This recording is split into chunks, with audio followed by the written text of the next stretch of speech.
aujourd'hui au siège d'Amnesty International pour discuter un problème qui nous intéresse tous, notamment la guerre en République démocratique du Congo. On va y revenir. Moi, je m'appelle Bassir aussi. Je suis le président du mouvement pour la citoyenneté africaine. Un mouvement qui est né en 2001 au lycée de Mbodiop-Dembourg, lorsque nous étions des élèves, lorsque le président de la République, Bassirou Diomaye, était élève au lycée de Mbodiop. Nous avons créé le mouvement pour la citoyenneté africaine. Un mouvement qui a pour objectif de participer à l'édification de l'Union africaine. Donc d'unir les jeunes Africains, donc animés de cet idéal, consistant à créer entre eux des liens d'entente et de solidarité, de contribuer à l'émancipation sociale et à la formation civique des populations, afin de créer une nouvelle dynamique d'esprit de développement, donc si tous ces jeunes. Voilà. Donc, voilà grosso modo donc, le mouvement pour la citoyenneté africaine. Il y a eu apporté beaucoup de combats dans ce pays-là. Donc, en 2011, il y avait 14 personnes qui ont été tuées au Sénégal lors des violences préélectorales, dont l'étudiant Mamadou Diop que vous connaissez. Donc c'est le mouvement pour la citoyenneté africaine qui avait ce combat avec les organisations donc les droits humains au Sénégal. Voilà, on a eu à faire beaucoup d'actions citoyennes. Voilà, aujourd'hui, donc nous sommes en perspective même d'un forum international de la jeunesse africaine que nous allons organiser donc, au mois de mai prochain avec Maître Larifou. Voilà. Donc peut-être on va y revenir sur d'autres conférences de presse beaucoup plus. On aura du temps beaucoup plus large pour en discuter. Voilà donc cette conférence de presse est sous l'égide donc de Maître Larifou. Donc Maître Larifou, si vous le connaissez, parce qu'il fait partie des avocats de Ousmane Sonko, il a eu à défendre beaucoup d'opprimés en Afrique. Voilà, pour ne citer que cela, il a eu à participer au dernier procès donc, de Thomas Sankara. Voilà, donc il va y revenir pour compléter donc, la présentation. Mais aujourd'hui, sous l'égide du maître, cet avocat, président de PACTEF, comment, qui a été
subissent, comme vous le savez tous, vous le voyez sans doute dans les télévisions, dans les réseaux sociaux, on voit vraiment que voilà, il y a de grands problèmes au niveau de la RDC.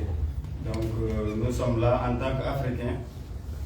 Si un des nôtres subissent, comme l'a été le Sénégal lors des événements de mars 2021 jusqu'à mars 2024, donc il y a eu des mouvements panafricains, des activistes des autres pays d'Afrique qui se sont solidarisés avec le Sénégal. Ils nous ont soutenus afin qu'on puisse arriver à ce stade-là. Donc c'est dans ce contexte que voilà, j'ai jugé nécessaire d'être présent aux côtés de Maître Larifou et des autres organisations pour appeler à la paix. Parce que le PASTEF, nous prônons pour l'unité africaine. Et donc, pour qu'il y ait unité africaine, il faut d'abord qu'il y ait la paix un peu partout dans le continent africain. Donc, j'appelle également son Excellence le Président Bassirou Diomaye Faye, donc d'user de son potentiel diplomatique. Pourquoi pas se déplacer au niveau des deux pays, le Rwanda ainsi que la RDC, pour essayer de ramener le dialogue, de ramener la paix, parce que nous tous, voilà, il y a nos frères qui sont là-bas et vraiment, également, nous interpellons l'Union africaine, dirigée par Mohamed Ould El Ghazouani de la Mauritanie. Également, ça suscite des réflexions par rapport à ce que l'Union africaine, ses capacités, parce que l'Union africaine, elle ne peut que sortir des communiqués. Je pense que l'Union africaine doit aller au-delà de ça, de poser des actes, de contraindre à des gouvernements, à des États de respecter vraiment cette unité africaine-là, cette union africaine dont nous partageons tous. Donc, j'appelle à ces deux pays, à savoir le Rwanda et la RDC, à vraiment s'asseoir autour d'une table pour le bien des populations, parce que c'est les populations qui subissent souvent voilà, les dégâts collatéraux. Donc, vraiment, c'est ce que je voulais apporter comme merci beaucoup.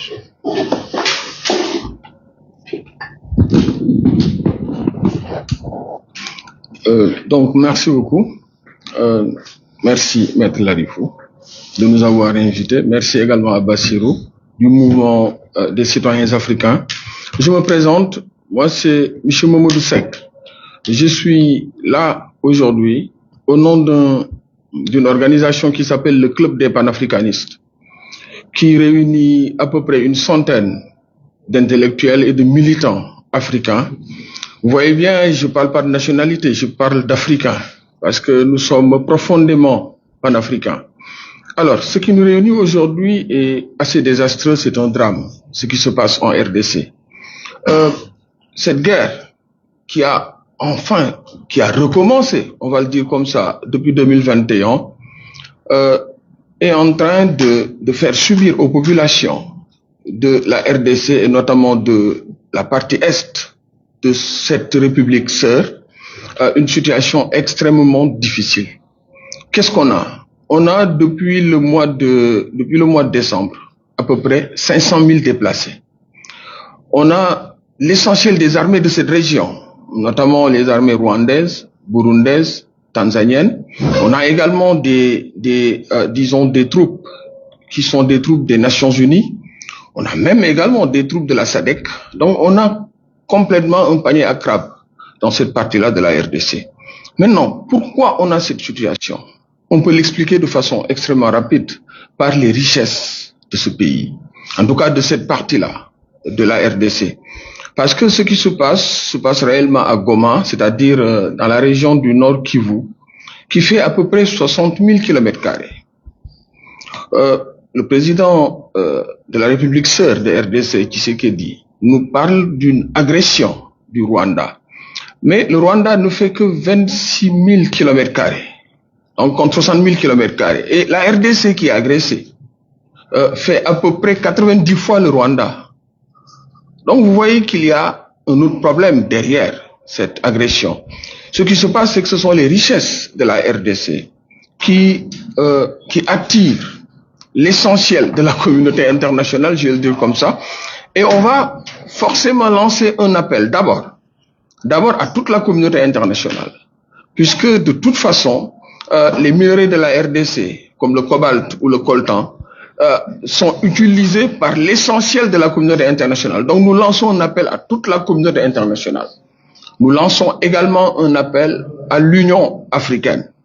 Bien sûr, on va nous parler d'intangibilité des frontières, mais il faut également comprendre que de part et d'autre de la frontière entre la RDC et le Rwanda, il y a exactement les mêmes peuples, les Tutsis, les Hutus, les Banyamulenge, ce sont exactement les mêmes peuples qui sont de part et d'autre de ces frontières. Donc il faudra peut-être se poser une question sur la fiabilité de nos frontières, sur leur viabilité. Mais là, on va peut-être y revenir une autre fois.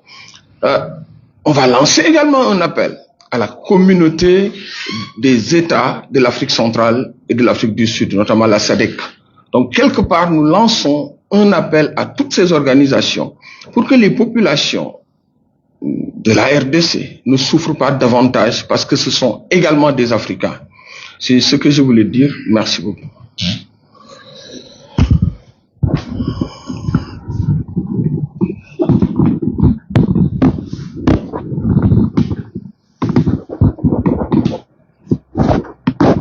Voilà, merci.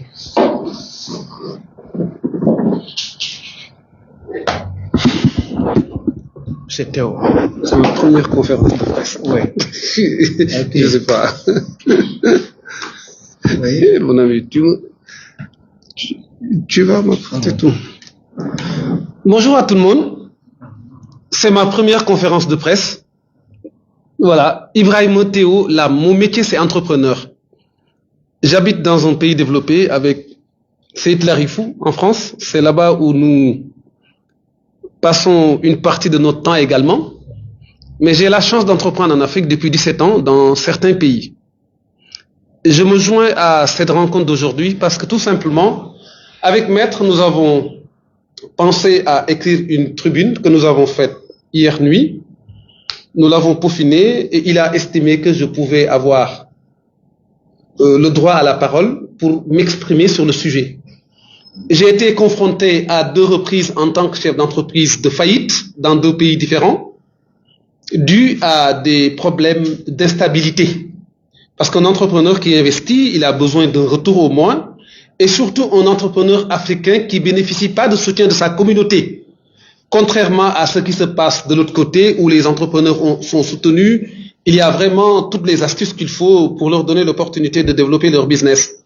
Donc, en tant que petit entrepreneur, tu t'investis dans des pays et comme c'est des pays pour lesquels il peut y avoir des tensions qui ne sont pas favorables à nous, donc j'ai pensé que je pouvais éventuellement donner un message fort, mais ce sera un message de citoyen parce que j'ai une casquette quand même qui peut me donner l'opportunité, en tout cas, de partager cette expérience ou de partager cet avis. Je ne suis dans aucun mouvement et je ne veux pas intégrer aucun mouvement. Je ne souhaite pas du tout. Je vis en Afrique régulièrement. J'entends bien tout ce qui se passe, mais j'ai préféré être dans mon coin. Je ne me compare pas à un mouvement. Je ne suis pas dans une situation, en tout cas, de me privilégier ou de m'auto-exclure. Mais je donne juste une information, c'est important que vous le sachiez. Je ne suis dans aucun mouvement ni politique, ni associatif, ni panafricain. Mais j'écris des livres sur l'Afrique. J'en ai écrit 8 et le dernier c'est sur Thomas Sankara qui est mon idole. Aimer Thomas Sankara m'a poussé à investir au Burkina Faso. C'est pas un pays qui m'intéressait en tant qu'opportunité d'affaires. Le gars, je l'aime, je l'apprécie et je me suis même déplacé pour son procès. Je prends mon billet, j'arrive à Ouagadougou 2000, je suis au procès. À quelqu'un qui aime Thomas Sankara, si un pays africain est fragilisé, il peut s'exprimer également. Je n'avais jamais voulu, du tout. Mais cette fois-ci, quand même, avec, en tout cas, les échanges que j'ai eus avec mon très cher ami, en tout cas, m'ont poussé à venir m'exprimer. Maintenant, là où peut-être je vais conclure, qui est important pour moi, et c'est mon engagement personnel, une personne comme moi, nous sommes nombreux à connaître l'Afrique et à aimer l'Afrique en France. C'est en France, quand tu es étudiant ou lorsque tu es confronté à des situations complexes, c'est là où tu te dis, je me retourne vers ma communauté. Et cette communauté, si tu es sénégalais, tu vas te rendre compte, elle n'est plus locale, elle est africaine. C'est en France que tu apprends à être avec l'Ivoirien dans une même classe, avec le Béninois, avec la Congolaise, vacances, il vient chez toi ou tu pars chez lui. Et vous commencez à nouer des relations.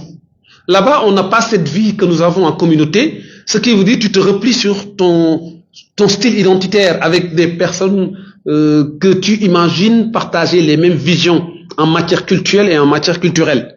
Et finalement, vous nouez cela. C'est important de le dire parce que plusieurs personnes qui parlent d'Afrique que j'ai connues ici, en Afrique, c'est des personnes qui ont eu le virus de l'Afrique en France. Vous savez ce que ça signifie? Nous, avant de quitter le Sénégal, personne ne nous avait donné l'opportunité de comprendre l'Afrique, ni de comprendre notre pays. On ne nous avait pas donné l'opportunité d'aimer notre pays. On nous avait dit, notre pays, c'est de la poubelle. Faites tout pour chercher un visa pour le quitter.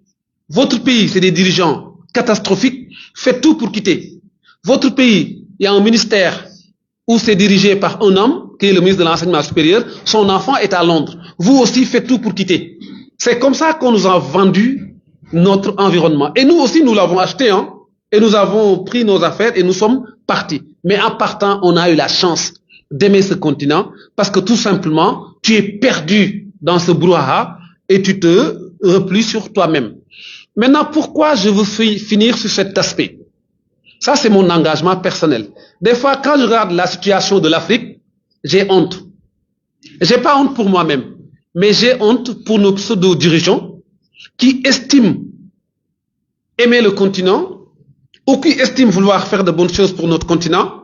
Or, il n'y a rien de concret dans leur façon de diriger nos États. Eux, ils sont dans de très grands privilèges. Ils s'accaparent de toutes les opportunités et leurs familles. Et nous, la misère, la précarité, la maladie, le non-confort. Et cette situation se répercute tellement dans notre vécu, de sorte que on le voit à l'œil nu. Et qu'est-ce que ça donne comme schéma de vie? Une vie où on est passif, on croise les bras, on laisse les autres inventer ce dont nous avons besoin pour vivre. Et les autres, comme ils sont intelligents, ils sont soutenus par leur pays, ils ont des ministres et des dirigeants et des compatriotes chevronnés, ils réfléchissent sur ce que veut l'Afrique. On dit l'Afrique en 2026 aura besoin de bouteilles de gaz. Ils préparent les bouteilles de gaz, ils envoient, nous consommons. L'Afrique a besoin de téléphones portables, ils réfléchissent, ils nous envoient. L'Afrique a besoin d'un tel élément, on envoie. Maintenant, ce qui est problématique et qui doit nous pousser à dire non, c'est que toutes ces situations de travail ou tous ces produits ou tous ces bijoux qu'on nous envoie, si on analyse la production du début jusqu'à la fin, on se rend compte qu'à un moment donné, une des matières a quitté l'Afrique. Comment cette matière peut quitter chez nous? On l'amène de l'autre côté, on le transforme, on le ramène, on nous le vend, on achète. Et pendant ce temps, il y a du bavardage. Chez nous, un bavardage qui n'a pas de limite. On peut maintenant s'exprimer sur n'importe quel sujet, que tu sois spécialiste ou pas, on bavarde à longueur de journée.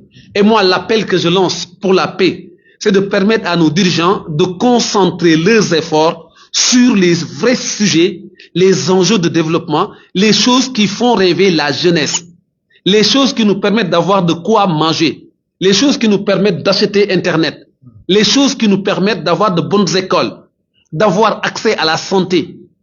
J'ai eu la Covid à Paris il y a quelques jours, mais je n'ai pas payé aucun médicament.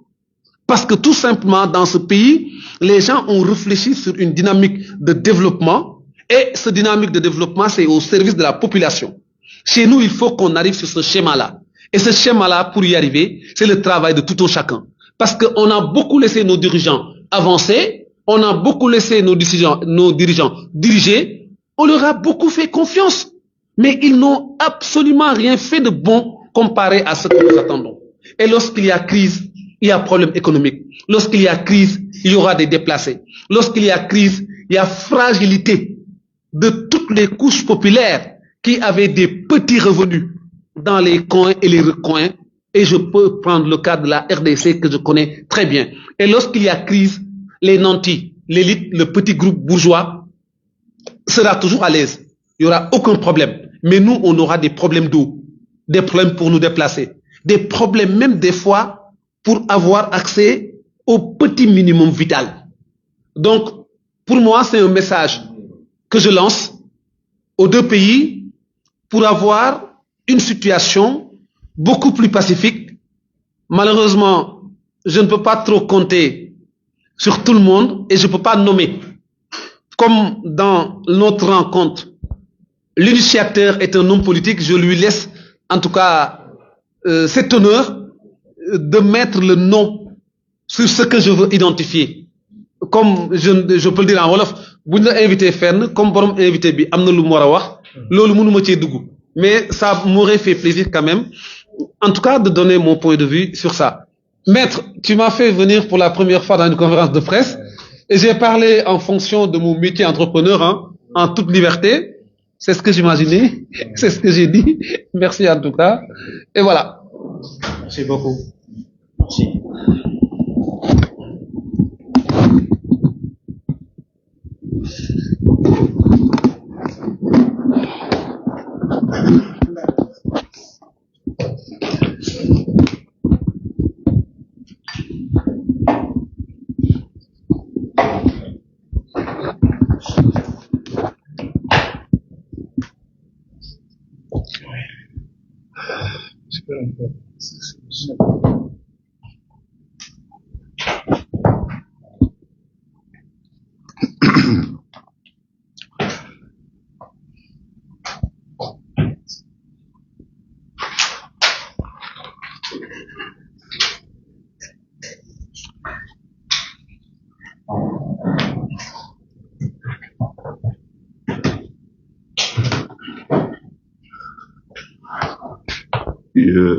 Une nouvelle fois, Assalamu alaikum wa rahmatullahi wa barakatuh.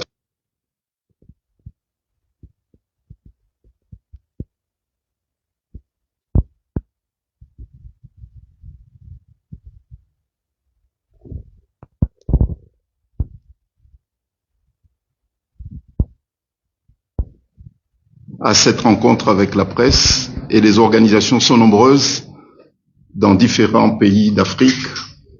Le document qui sera remis aux journalistes qui sont ici présents seront signés par les différentes organisations venant de différents pays pour montrer la sensibilité et l'intérêt que celles-ci, que ces organisations portent sur l'objet principal de notre rencontre ici aujourd'hui, puisqu'il y a l'objet principal et puis il y a un objet qui vient à titre subsidiaire, puisque c'est un sujet aussi qui nous tient à cœur.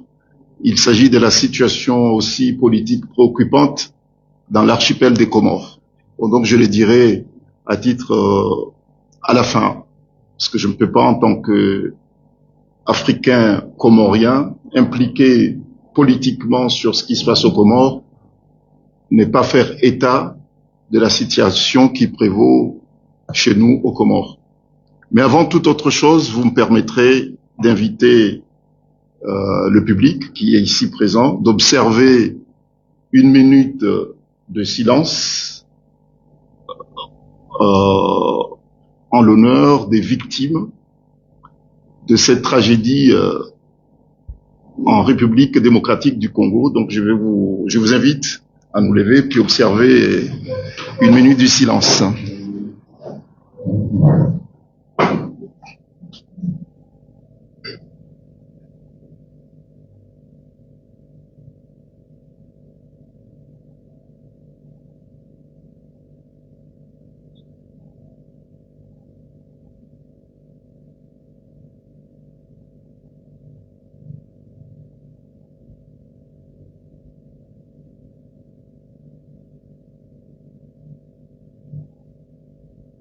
Merci. Avant d'aborder les sujets évoqués, je tiens aussi à remercier Amnesty International, cette organisation internationale connue pour son engagement en faveur des valeurs universelles et puis connue aussi pour sa neutralité, pour avoir laissé à notre disposition de façon gratuite cette salle qui nous permet de tenir cette conférence de presse. Et je rends aussi hommage au Sénégal pour cette occasion, puisque le Sénégal devient heureusement un carrefour des combats, un carrefour aussi d'espérance. Et puis le Sénégal est devenu un territoire africain où, heureusement, les Africains trouvent l'environnement propice et favorable pour l'expression de certaines idées favorables à l'Afrique. Venir ici aujourd'hui, nous réunir avec la presse nationale et puis la presse internationale pour parler de ce qui se passe en République démocratique du Congo par rapport au massacre, par rapport aux différentes violations commises dans ce territoire africain, honore le Sénégal et puis honore les Sénégalais également. J'ai toujours cru et je suis parmi ceux qui militent pour que nos champions soient renforcés dans leurs convictions, pour aider ceux qui rencontrent des difficultés pour s'inscrire dans une dynamique respectueuse des valeurs de droit, respectueuse aussi de la démocratie et puis de certaines valeurs qui font la fierté de l'Afrique. Bon, je tenais à le dire puisque c'est un travail qui a été mené par les bâtisseurs de ce pays et qui est poursuivi également par le peuple sénégalais puis par les nouveaux dirigeants. Nous donner cette occasion de nous exprimer pour lancer un appel à partir du Sénégal pour la paix en Afrique et actuellement en République démocratique du Congo, honore non seulement le Sénégal, mais honore toutes les organisations politiques de la société civile, en fait, les forces vives africaines, qui, comme nous qui sommes ici aujourd'hui, souscrivent sans la moindre réserve à cet appel pour la paix. Et lorsqu'on parle de la paix, ça profite à tout le monde. Donc, c'est pas un message qui est lancé pour condamner un clan contre un autre, c'est un message pour la paix en Afrique que nous lançons. Donc, oui, nous avons estimé que nous aussi, lorsqu'il y avait la guerre en Ukraine, lorsque cette guerre s'était enclenchée, le monde entier s'était mobilisé comme un seul homme, Et même des dirigeants africains se sont massivement déplacés pour aller en Ukraine et puis pour aller en Russie, pour rencontrer les belligérants, essayer d'apporter une solution africaine à un problème qui n'est pas africain. C'est en leur honneur. Mais il serait aussi de leur obligation, je ne parle même pas d'honneur, mais une obligation aux dirigeants africains de se mobiliser comme ils l'ont fait dans des conflits qui n'ont rien à voir avec l'Afrique, de se mobiliser comme un seul homme et se diriger sur place. Tout à l'heure, mon frère a parlé du président Diomaye, ce qui est tout à fait normal, et nous serons heureux que le président Diomaye prenne la parole, effectivement, pour dire ce qu'il pense par rapport à ce qui se passe en République démocratique du Congo. Mais au-delà du président Diomaye, que tous les présidents africains sortent de leur silence, qui peut être interprété comme une forme de complicité, voire même une forme de résignation à un problème africain. Qu'ils se lèvent comme un seul homme, le plus vite possible. Et c'est même une urgence absolue pour l'Afrique. Que l'Afrique donne un autre visage de solidarité et de fraternité. Puisque ce problème, ce conflit, touche bien sûr deux pays qui sont impliqués, mais il y a d'autres pays, ça a été dit tout à l'heure par mon grand frère, qui est à ma droite. Il y a d'autres pays, effectivement, qui sont impliqués d'une façon ou d'une autre. Et même au-delà de l'Afrique, il y a d'autres pays également qui sont impliqués dans tout ce qui se passe dans cette région de l'Afrique. Mais il est important, et c'est de leur responsabilité, de tous les chefs d'État africains, de se déplacer le plus vite possible et se rendre sur les lieux pour imposer un cessez de feu. Voilà. Il est urgent, une urgence vitale, puisque ça serait un message fort que les dirigeants africains adresseront au monde entier pour dire qu'ils sont capables, effectivement, de trouver une solution africaine aux problèmes africains. Personnellement, j'ai un message, un appel à la paix en République démocratique du Congo à Monsieur Paul Kagame et à Félix Tshisekedi. Excellence, Monsieur le Président Paul Kagame, Excellence, Monsieur le Président Félix Tshisekedi. J'associe ma voix à celle des millions d'Africains affectés et préoccupés par le chaos provoqué par le conflit meurtrier à l'est de la République démocratique du Congo. Cette guerre a déjà fait des milliers de victimes innocentes et compromet sérieusement l'avenir des Grands Lacs avec des conséquences immédiates sur l'ensemble de la sous-région.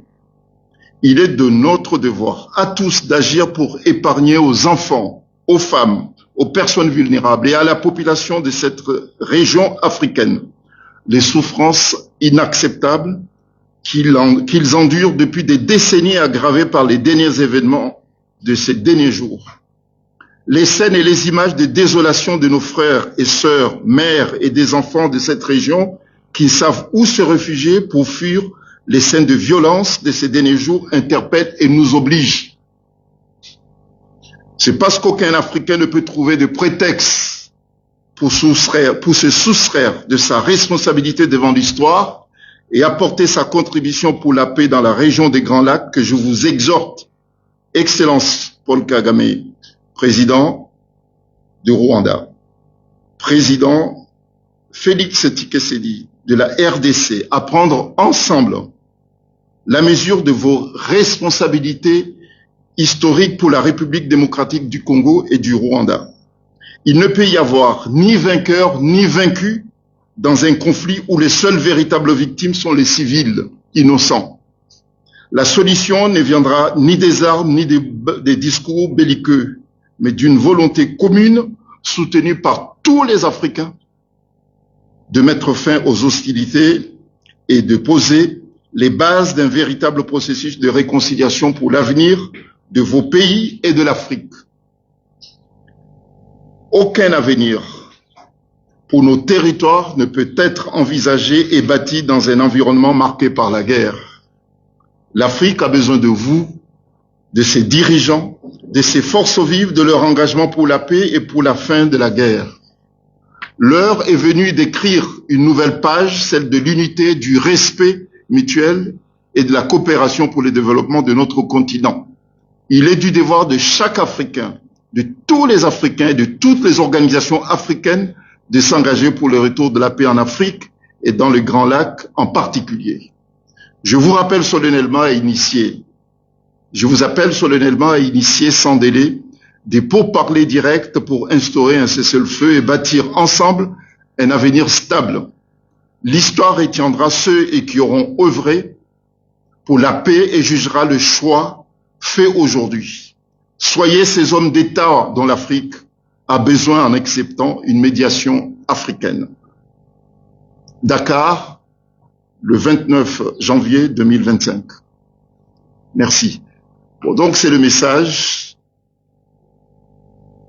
à la paix que j'ai tenu modestement en tant qu'Africain, engagé et préoccupé par ce qui se passe dans cette région d'Afrique, tenais à adresser aux deux chefs d'État concernés, mais en réalité, ce message s'adresse à ceux qui ont le destin de l'Afrique entre leurs mains. Ceux qui décident pour notre avenir ont une responsabilité colossale. Mais comme nous sommes aussi des forces vives et que nous pensons à juste titre aussi incarner les préoccupations des peuples d'Afrique, nous ne laisserons personne, qu'il soit dirigeant, chef d'État, nous ne laisserons personne tranquille entraîner une guerre et des morts, et notamment des victimes innocentes. Nous allons nous mobiliser à l'ouest de l'Afrique, au nord, à l'est, au sud, au centre. Nous assumerons nos responsabilités. Nous ne pourrons pas, quels que soient les motifs, et notamment les motifs complètement futiles, laisser l'Afrique sombrer parce qu'il y a des gens qui sont préoccupés par des intérêts qui n'ont rien à voir avec ceux de notre continent. C'est de notre responsabilité et nous l'assumerons. Et ils ne laissent pas l'Afrique tranquille, nous ne les laisserons pas tranquilles non plus. C'est de notre devoir, c'est le devoir de toutes les organisations, celles qui sont là et celles qui ont déjà donné leur accord pour aller vers ce processus de réconciliation. Il y a des initiatives qui seront prises, puisque nous allons prendre des initiatives qui sont en cours d'examen, qui sont en cours d'homologation, mais nous prendrons des initiatives pour contribuer aussi à notre niveau à l'émergence, ici chez nous en Afrique, d'un espace de paix et puis un espace de fraternité. Ça ne doit pas être des mots vains lancés comme ça, non. La paix doit être une réalité en Afrique. Et ce qui se passe au Congo aujourd'hui, c'est ce qui se passe en Ukraine. Je ne vois pas pourquoi la guerre qui se passe en Ukraine mobilise autant l'attention internationale, mobilise autant les moyens internationaux, et ce qui se passe en Est du Congo est considéré comme étant un conflit africain.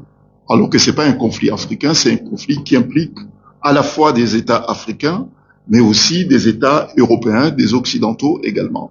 Donc, nous allons mobiliser toutes les organisations et les instances habilitées, spécialisées, qui sont habilitées à porter, à contribuer à la recherche d'une solution durable. Mais nous ne pourrons pas non plus nous taire sur ce qui nous semble, sur ce qui pose quand même des questions. Ce qui se passe au Congo en ce moment n'est pas le fruit du hasard. Ça fait déjà des décennies que ce conflit est enclenché. Il y a des rapports qui sont établis, qui indiquent que ce qui se passe en ce moment est tout sauf le fruit du hasard. Tout le monde savait. Et les organisations internationales spécialisées et les institutions internationales le savaient également. Et ces organisations sont implantées dans les zones à conflit. La question que tout le monde se pose aujourd'hui, et à juste titre, de savoir pourquoi ils ont laissé faire. C'est ça la question. Pourquoi ils ont laissé faire?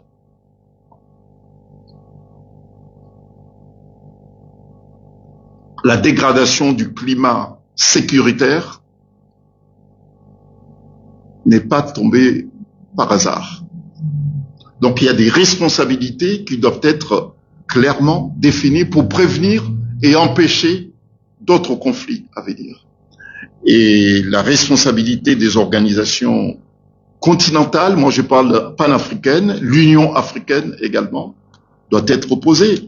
Lorsqu'on arrive jusqu'à un niveau de démission qui peut être formulé même sous forme de complicité par rapport à ce qui se passe en ce moment, puisqu'il y a des responsabilités, puis il y a des complicités, et puis il y a des démissions, et puis il y a une incapacité des organisations de notre continent à assumer leurs responsabilités, puisque tout ce qui se passe en ce moment en République démocratique du Congo, ce sont des faits précis, ce sont des crimes qui sont prévus, punis par la charte de l'Union africaine. Je ne parle même pas de la charte de l'Union des Nations Unies, mais je parle des chartes des différentes organisations sous-régionales et puis continentales, panafricaines.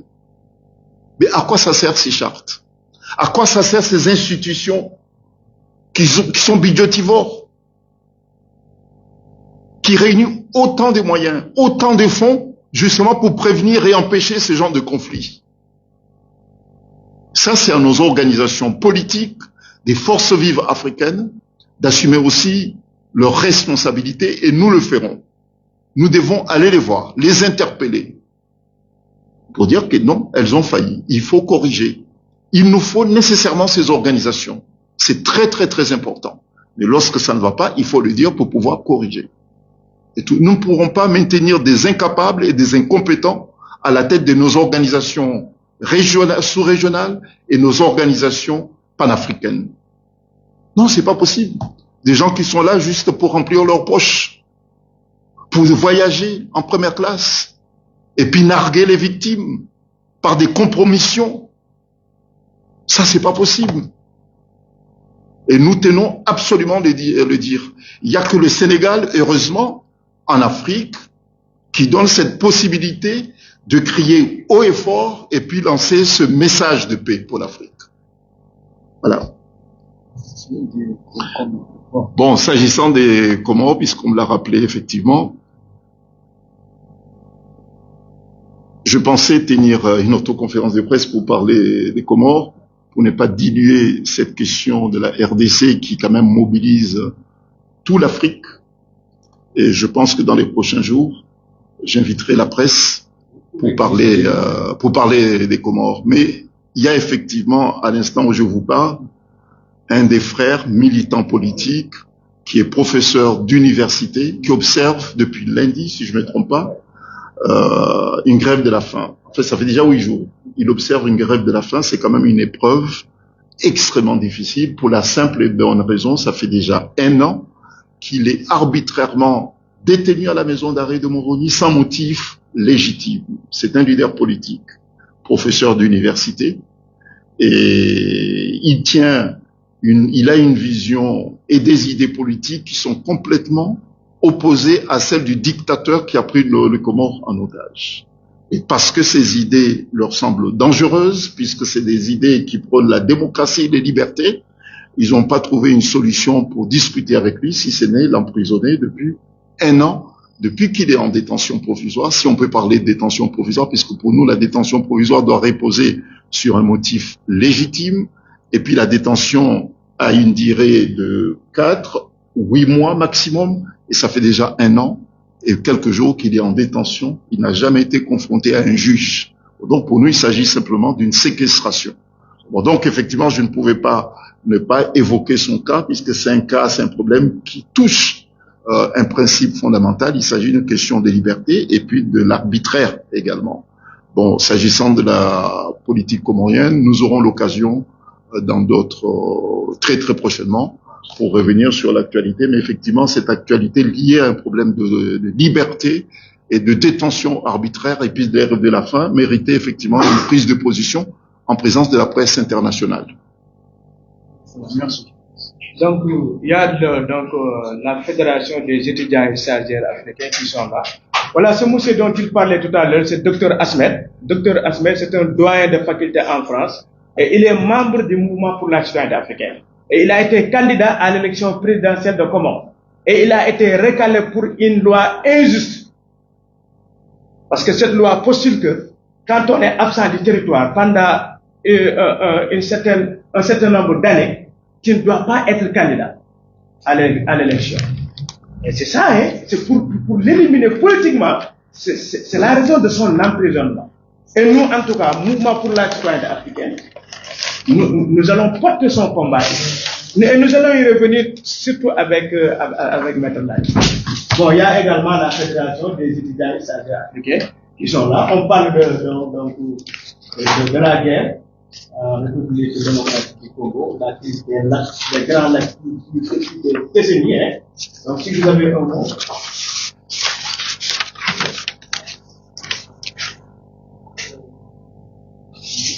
Allez-y. Donc, je pense que je vous donne bien ici.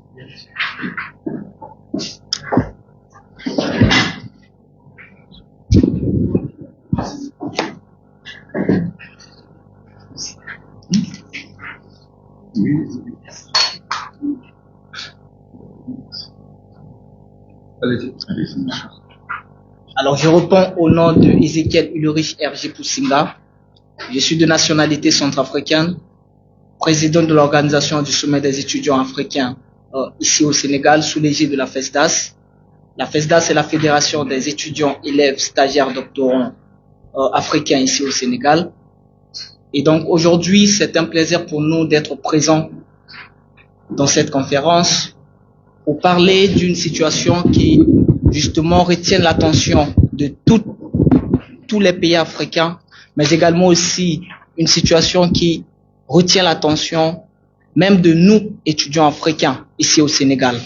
Donc je parle aujourd'hui au nom de la FESDAS, qui est la Fédération des étudiants stagiaires doctorants africains ici au Sénégal, pour justement faire un appel à la paix en République démocratique du Congo. C'est une situation également aussi qui nous touche personnellement, qui nous affecte, et nous pensons que cette situation va trouver une solution beaucoup plus adéquate et qui permet justement à ce pays de pouvoir retrouver la paix. Et donc aujourd'hui, pour nous, c'est une véritable émotion qui nous anime à pouvoir, au regard justement de cette situation, à interpeller également aussi, que ce soit sur le plan national, mais également aussi international, les instances sous-régionales, les acteurs politiques nationaux, mais également aussi les militants, les organismes, les organisations, de pouvoir agir justement dans ce sens afin de trouver une solution face à cette situation. Donc, nous portons notre attention particulière à cette situation et nous espérons que cette situation va pouvoir être beaucoup plus favorable à travers des solutions qu'on aura à adopter. Je vous remercie. Si vous avez des questions, s'il vous plaît. Je voulais dire que nos organisations panafricaines, le mouvement pour la citoyenneté africaine et les autres structures, nous nous approprions du texte de Maître Larifou. Nous sommes aujourd'hui signataires de ce texte-là. Et à partir de ce moment-là, ce texte nous engage. Et avec Maître Larifou, nous avons porté ce combat-là, en tout cas ici au Sénégal.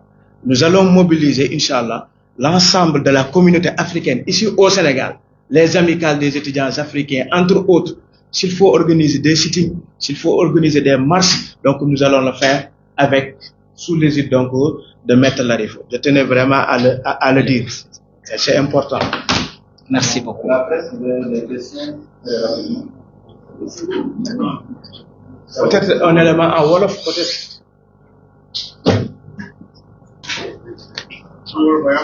Ouais.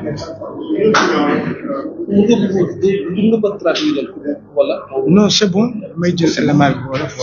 Ouais, c'est bon. Ah, c'est bon, hein? Voilà.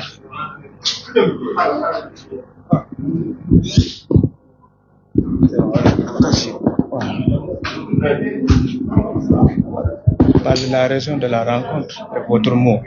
Oui, vas-y. Ouais, d'accord. D'accord. Ok. Est-ce que c'est tout de suite les vidéos? Wow. Non, on va faire quoi? C'est donc faut une interprétation. Hein?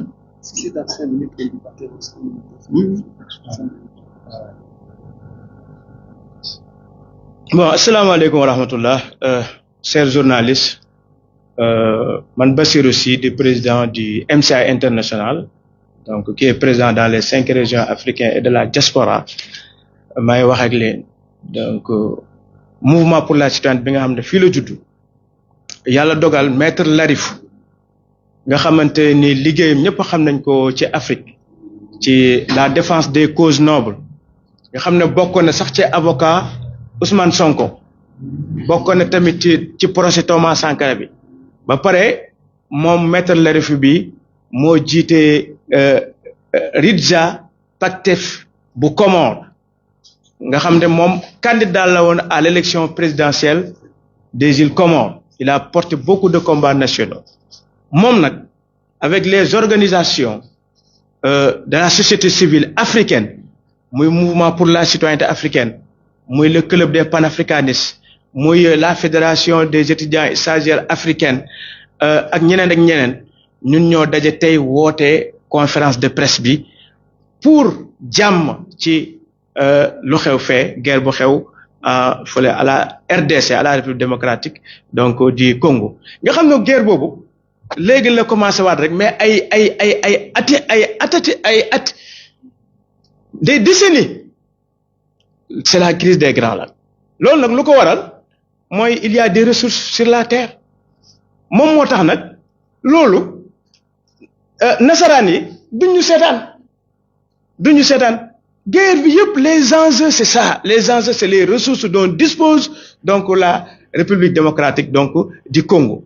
Ba tey guerre am ba ay junni nit di ci dee ñun ñu ne en tant que ay ndaw, en tant que ay une jeunesse boo xamante ni son objectif est de jouer son rôle de médiateur dans les pays africains en conflit, ñu ànd ak nag Maître Larifou tey woo taskatu xabaar yi woote les présidents rwandais, woote le président de la RDC, mais tamit woo les autorités de l'Union africaine ndax nag guerre ba amoon Ukraine ba mu amee suñu président yi ñoom ñëpp ñoo daw rencontré ji Poutine léegi guerre bi am na daanaka kenn waxu ci.